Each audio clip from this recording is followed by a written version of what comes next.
Hi friends, ఈరోజు మనం బొట్టు పెట్టుకునే విధానం గురించి చెప్తానండి. సో ఈ ఫింగర్తో గనక బొట్టు పెట్టుకుంటే విజయ తిలకం దిద్దినట్టండి. అంటే ఈ ప్లేస్లో వీనస్ యొక్క స్థానం అన్నమాట, శుక్రుని యొక్క స్థానము. సో పూర్వీకులు యుద్ధానికి వెళ్ళినప్పుడు ఈ ఫింగర్తో బొట్టు పెట్టేవారు, విజయవస్తుడై తిరిగిరా అనేసి. అలాగే ఈ ఫింగర్తో గనక బొట్టు పెట్టుకుంటే కనుక డబ్బు, సంపద, ఐశ్వర్యాలు నిండుగా కలిగి ఉంటారన్నమాట. ఇక్కడ సూర్యుని యొక్క స్థానము ఉంటుందన్నమాట. ఓకేనా, సూర్యస్థానం ఉంటుంది, అనామిక ఫింగర్ అంటారు.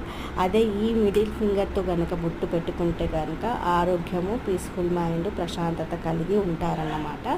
సో ఇక్కడ శని యొక్క స్థానాన్ని కలిగి ఉంటారండి. ఇది శని స్థానాన్ని కలిగి ఉంటారు. సో ఈ 3 ఫింగర్స్తో బొట్టు పెట్టుకోవాలండి. ఈ ఫింగర్కి మాత్రం చనిపోయిన వాళ్ళకు మాత్రమే పెట్టడానికి యూజ్ చేయాలండి.